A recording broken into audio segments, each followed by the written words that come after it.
Vem cá, metabolismo, humor, concentração, essas são só algumas funções do nosso corpo comandadas pela tireoide. Uma glândula que pode até parecer pequena, mas é de grande importância para o funcionamento do nosso organismo. Vamos entender mais sobre ela? Roda a vinheta.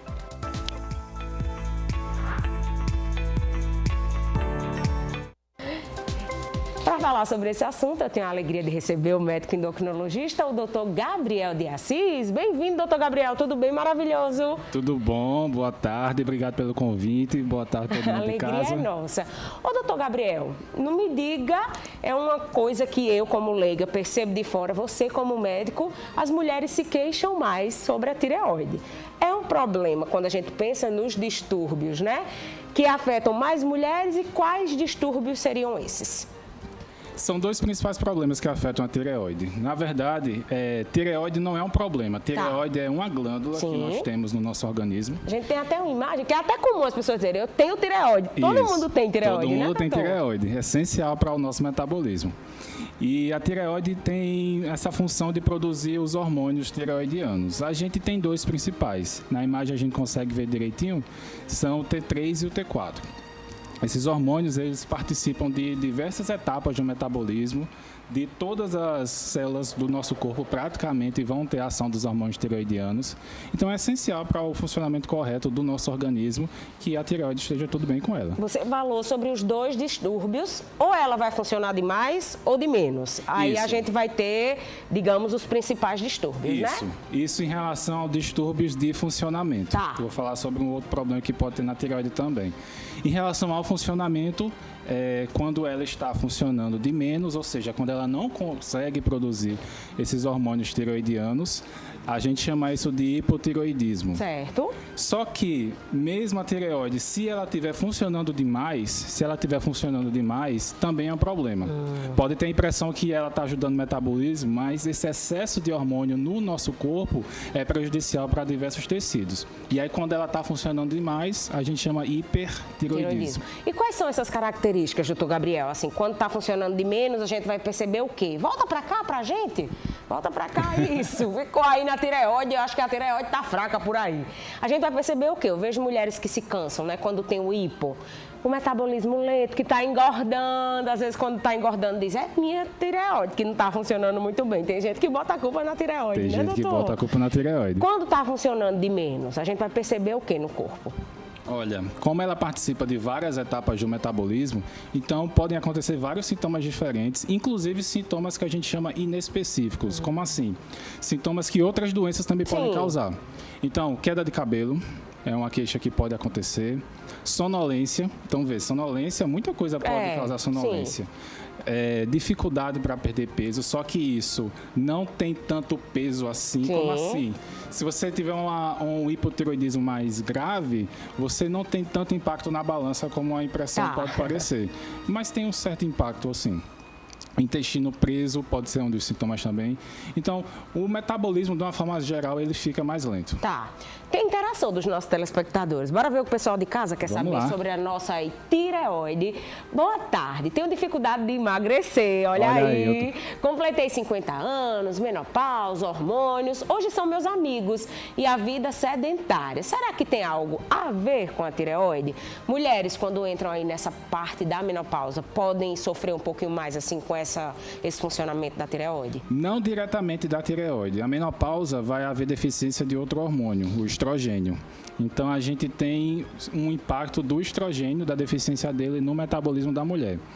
Mas em relação à tireoide, especificamente para a pergunta dela, não tem tanto impacto em relação ao peso. Mas é importante uma avaliação para a gente afastar outras causas. Inclusive, como é feito, doutor, esse diagnóstico? Você disse aí que são sintomas que muitas vezes acabam se confundindo também. Pode ser B12 baixa, né? Pode ser assim, você está precisando fazer ajustes de outros hormônios.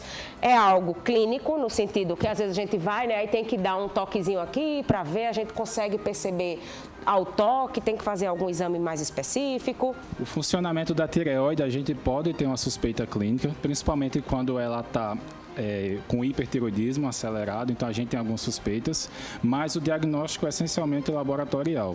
Se quiser colocar aquela imagem de volta, a gente consegue explicar mais ou menos como é que o médico raciocina. Vê só, a gente tem a tireoide ali embaixo, ela produz os hormônios que a gente estava conversando até agora. Só que ela não se regula sozinha. Quem regula se a tireoide produz mais ou menos hormônio é o cérebro. Tá. A gente tem no cérebro, no meio dele, uma glândula chamada hipófise, que está desenhado ali. Fica dentro do cérebro. E aí a hipófise, ela faz a tireoide produzir mais hormônio ou menos hormônio. E aí a hipófise consegue fazer isso através de um mensageiro, que é carregado no sangue. O nome desse mensageiro é TSH. Certo. Então, o TSH estimula a tireoide a produzir o hormônio tireoidiano. Então, se o cérebro detecta, a hipófise detecta, qualquer flutuação no nível dos hormônios tireoidianos no sangue, ela aumenta ou diminui a produção do TSH. Então, no exame de sangue, o TSH é que pode indicar que tem algo ali meio desmantelado. É o mais sensível, porque às vezes você acha que o hormônio está normal no sangue, pode até estar normal, só que ele pode estar normal às custas da regulação do cérebro, Entendi. Que ajustou o TSH para mais ou para menos. Mais interação em tela. Bora ver o que o pessoal de casa quer saber sobre esse assunto. 991222540. Boa tarde. Gostaria de saber como melhorar a área digestiva, porque o meu é muito lento, fico com estufamento e sofre aí de hipotiroidismo, que foi uma característica, né, doutor? Que você falou que é comum. Isso. Olha, antes de tudo, como a gente tinha falado, os sintomas do hipotiroidismo podem se confundir com outras condições. Então, na dúvida, para ela, o ideal é a gente ver se o hipotiroidismo está ok. Certo. Porque o tratamento do hipotiroidismo, a gente consegue fazer uma reposição hormonal quase que idêntica à produção da tireoide. Tá. Então, a gente tem o comprimido da molécula que se chama levotiroxina. Ela é praticamente idêntica à tiroxina, que é o próprio hormônio T4. E a gente consegue que uma pessoa com hipotiroidismo viva normalmente como se não tivesse a doença usando a reposição. É um tratamento para sempre, assim, uma doença crônica ou se regula e pode ser que você suspenda esse tipo de tratamento? As principais causas são permanentes. Então a gente começa a reposição e não tira, porque se tirar a pessoa vai ter os sintomas de hipotiroidismo, a doença. Então o telespectador tem que ficar de olho aí, né, para fazer essa reposição e o intestino aí voltar a funcionar, né, doutor? Isso, porque se o intestino não voltar a funcionar depois de corrigir o hipotiroidismo, já tem que investigar outra coisa, outras né? causas. Mais uma dúvida em tela, obrigada, viu? Todo mundo está participando. Eita, essa daí veio grande. Leila, um cheiro. Questão. Ela já teve hipotiroidismo, não sabia que tinha cura, fiquei boa de uma e adquiri a outra. Agora tenho hipotiroidismo. Dizem que esse tipo de problema engorda. Eu não engordei nada, graças a Deus, mas sinto uma lerdeza. Sempre fui muito ativa, ágil na hora de resolver as coisas. Hoje estou mais devagar. Também tem a ver com a idade. Tenho 52 anos, 1,60 m, 54 quilos.